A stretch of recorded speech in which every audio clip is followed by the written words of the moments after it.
Good morning students, welcome to our biology class. Today we are going to study the remaining part of chapter 10, that is reaching the age of adolescence. Okay, and today's topics are how is the sex of the baby determined.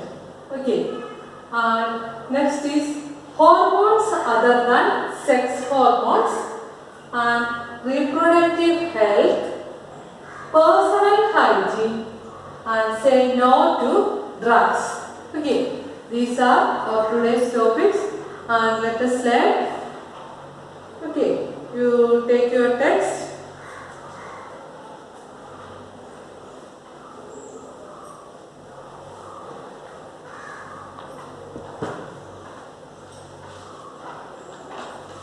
Okay, the previous class we are already discussed about the reproductive phase of life in humans. Okay, and next is how is the sex of the baby determined? അതായത് ഒരു കുട്ടി ഉണ്ടായിക്കഴിഞ്ഞാൽ അല്ലെങ്കിൽ ഒരു കുട്ടി ആണാണോ പെണ്ണാണോ എന്ന് എങ്ങനെയാണ് തിരിച്ചറിയുന്നത്? Okay, inside the fertilised egg or zygote is the instruction for determining the sex of the baby. This instruction is present in thread-like structure called chromosomes. അതായത് നമ്മൾ ക്രോമസോംസിനെ കുറിച്ചൊക്കെ ചാപ്റ്റർ 8 ഡീറ്റെയിൽഡ് ആയിട്ടൊക്കെ പഠിച്ചതാണ്. എവിടെയാണ് ഈ ക്രോമസോംസ് കാണുന്നത്? Chromosomes R present inside the nucleus of every cell. അല്ലേ, എല്ലാ സെല്ലിൻ്റെയും ന്യൂക്ലിയസിനകത്താണ് ക്രോമസോംസ് കാണുന്നത്. Okay, and human beings have 23 pair of chromosomes in the nuclei of their cell. Human ബീങ്സിൽ ക്രോമസോംസിൻ്റെ നമ്പർ എന്ന് പറഞ്ഞാൽ 23 പേയേഴ്സ് ആണ്. Okay, 2 chromosomes out of these are the sex hormones. അതായത് 2 chromosomes എന്താണ്? സെക്സ് ക്രോമസോംസ് ആണ്. Named X and Y. Sex ക്രോമസോംസിനെ നമുക്ക് എക്സ് എന്നും വൈ എന്നും നെയിം ചെയ്യാം. Female has 2 X chromosomes. അതായത് ഫീമെയിൽസിൽ എപ്പോഴും 2 എക്സ് ക്രോമസോംസ് മാത്രമേ കാണത്തുള്ളൂ. Okay, while a male has 1 X and 1 Y chromosomes. അതായത് മെയിൽസിൽ എപ്പോഴും ഒരു എക്സ് ക്രോമസോംസും കാണും, ഒരു വൈ ക്രോമസോംസും കാണും. The gametes, egg and sperm, have only one set of chromosomes. The unfertilized egg always has 1 X chromosomes. Unfertilized എഗ്ഗിൽ എപ്പോഴും ഒരു എക്സ് ക്രോമസോമേ കാണത്തുള്ളൂ. But sperms have 2 kinds. One kind has X chromosome and the other kind has a Y chromosome. Spermsil ഒരു X ക്രോമസോമും കാണും, ഒരു Y ക്രോമസോമും കാണും. Okay, see the figure 10.4. Okay, can you see this? Okay, അതായത് നമ്മൾ പറഞ്ഞ സ്പേംസിന് എപ്പോഴും എക്സ് ക്രോമസോംസും കാണും, ഒരു വൈ ക്രോമസോംസും കാണും. പക്ഷേ സ്പേംസിൽ എക്സും വൈയും ക്രോമസോംസ് കാണുമ്പോഴത്തേക്കിന് എഗ്ഗിൽ എപ്പോഴും എക്സ് ക്രോമസോംസ് മാത്രമേ കാണത്തുള്ളൂ. When a sperm containing X chromosome fertilize the egg, the zygote would have 2 X chromosomes. അതായത് എക്സ് ക്രോമസോം ഉള്ള ഒരു സ്പേം എക്സ് ക്രോമസോം ഉള്ള ഒരു എഗ്ഗുമായിട്ട് ഫെർട്ടിലൈസ് ചെയ്യുമ്പോഴത്തേക്കിന് അവിടെ ഉണ്ടാകുന്ന സൈഗോട്ട് എപ്പോഴും എക്സ് ക്രോമസോം ആയിരിക്കും.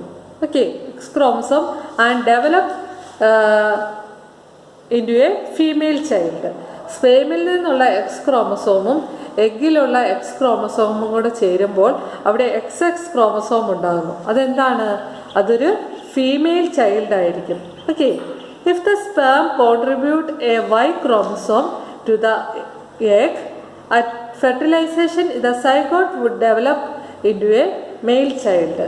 അതായത് സ്പേംസിൽ നിന്നുള്ള വൈ ക്രോമസോമും അതുപോലെ എഗ്ഗിൻ്റെ എക്സ് ക്രോമസോമും കൂടെ ചേരുമ്പോൾ അവിടെ എക്സ് വൈ ക്രോമസോം ഉണ്ടാകുന്നു. അതെന്താണ്? അതൊരു മെയിൽ ചൈൽഡ് ആയിരിക്കും, അല്ലെങ്കിൽ ബോയ് ആയിരിക്കും. Okay, now you know that the sex chromosome of the father determine the sex of an unborn baby. അതായത് ഫാദറിൽ നിന്നുള്ള ക്രോമസോംസ് ആണ്, സെക്സ് ക്രോമസോംസ് ആണ് ഒരു കുഞ്ഞിൻ്റെ സെക്സ് ഡിറ്റർമിൻ ചെയ്യുന്നത്. ഒരു കുട്ടി ആണാണോ പെണ്ണാണോ എന്ന് ഡിറ്റർമിൻ ചെയ്യുന്നത് അതിൻ്റെ ഫാദറിൽ നിന്നുള്ള സെക്സ് ക്രോമസോംസ് ആയിരിക്കും. Okay. The belief that the mother is responsible for the sex of her baby is completely wrong, and to blame her for this is totally unjustified. അതായത് എപ്പോഴും നമ്മൾ മദറിനെ ആയിരിക്കും കുറ്റം പറയുന്നത്, പക്ഷേ അതിൽ യാതൊരു അർത്ഥവുമില്ല. കാരണം ഒരു കുഞ്ഞിൻ്റെ സെക്സ് ഡിറ്റർമിൻ ചെയ്യുന്ന എപ്പോഴും അതിൻ്റെ ഫാദറിൽ നിന്നുള്ള സെക്സ് ക്രോമസോംസ് ആയിരിക്കും. Okay. Next is hormones other than sex hormones. Okay. Look at figure 10.3 again. The hormone secreted by the pituitary stimulates testes and ovaries to produce their hormones. അതായത് pituitary ഗ്ലാൻഡിൽ നിന്ന് ഉള്ള ഹോർമോൺസിൻ്റെ സെക്രീഷൻ്റെ ഫലമായിട്ടാണ് pituitary stimulate testis and ovaries to produce their hormones. Okay. The pituitary gland is an endocrine gland. അതായത് pituitary gland എന്ന് പറയുന്നത് ഒരു എൻഡോക്രൈൻ ഗ്ലാൻഡ് ആണ്. Okay. It is attached to the brain. Pituitary ഗ്ലാൻഡിന് അറ്റാച്ച് ചെയ്തിരിക്കുന്നത് ബ്രെയിനുമായിട്ടാണ്. Okay. Can you see this? This is pituitary gland. Apart from pituitary, the testes and the ovaries, there are other endocrine glands in the body such as thyroid gland and pancreas. Okay. അതായത് pituitary ഗ്ലാൻഡിനെ കൂടാതെ കൊണ്ടുള്ള endocrine glands ആണ് thyroid and pancreas and adrenal gland. Okay. Adrenal gland കണ്ടോ, കിഡ്നിയുടെ മുകളിലായിട്ട് കാണുന്നതാണ് adrenal gland. And this is pancreas. Okay. The positions of endocrine glands in the human body. Okay.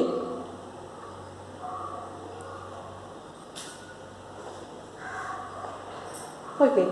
Pujo and Paheli had once visited their aunt who was a doctor and remembered that a boy named Kaka had a very big and bulging throat. അതായത് നിങ്ങൾ ചിലരിലൊക്കെ കണ്ടിട്ടുണ്ടായിരിക്കും അവരുടെ throat നന്നായിട്ട് bulge ചെയ്ത് നിൽക്കുന്നത്, അല്ലേ?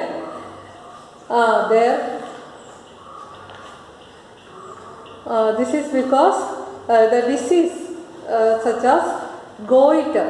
അതായത് ഈ throat bulge ചെയ്ത് നിൽക്കുന്നത് ഒരു ഡിസീസാണ്. അതിന് പറയുന്ന പേരാണ് goitre, a disease of the thyroid gland.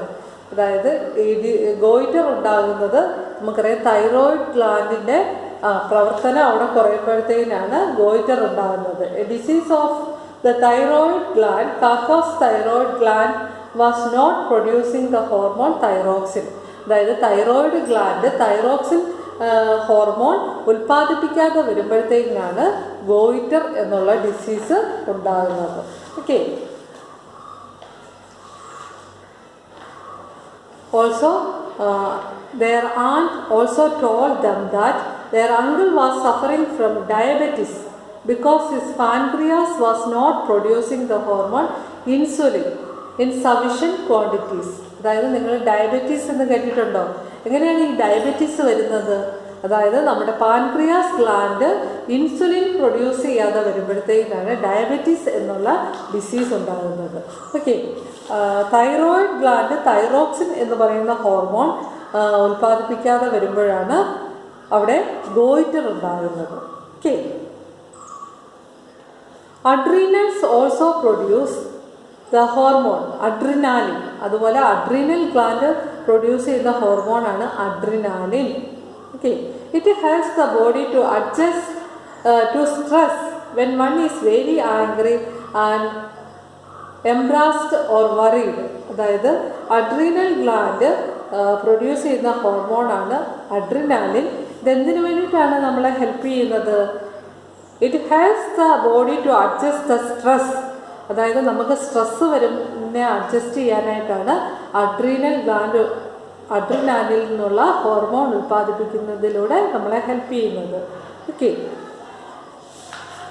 Thyroid and adrenals secretes their hormone when they receive order from the pituitary through its hormone. Pituitary also secrete growth hormones which is necessary for the normal growth of a person. Okay. Next is role of hormones in completing the life history of insects and frogs.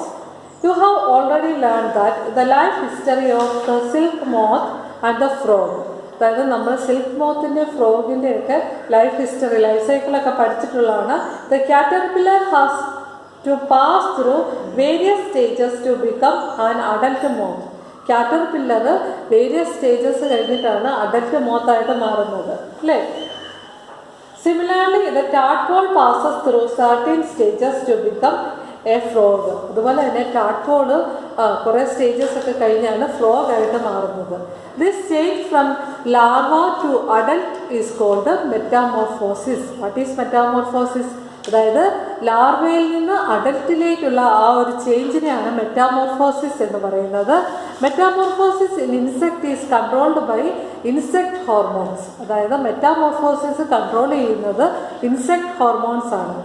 In a frog it is controlled by thyroxine. ഫ്രോഗിൽ metamorphosis control ചെയ്യുന്ന ഹോർമോണാണ് thyroxine. The hormone is produced by thyroid. Thyroid gland produce ചെയ്യുന്ന thyroxine എന്ന് പറയുന്ന hormones ആണ് ഫ്രോഗിൽ metamorphosis control ചെയ്യുന്നത്. Thyroxine production requires the presence of iodine in water. If the water in which the tadpoles are growing does not contain sufficient iodine, the tadpoles cannot become adult. അതായത് ഈ tadpoles ഉള്ള വാട്ടറിൽ sufficient എമൗണ്ടിൽ iodine ഇല്ലെങ്കിൽ tadpoles ഒരിക്കലും അഡൽട്ടായിട്ട് മാറത്തില്ല, adult ഫ്രോഗായിട്ട് മാറത്തില്ല എന്നാണ് പറയുന്നത്. Okay. Next is reproductive health. The physical and mental wellbeing of an individual is regarded as an individual's health. To keep the body healthy, every human being at any age need to have a balanced diet. The person must also observe the personal hygiene and undertake adequate physical exercise. Okay. During adolescence, however, these become even more essential as the body is growing. Okay.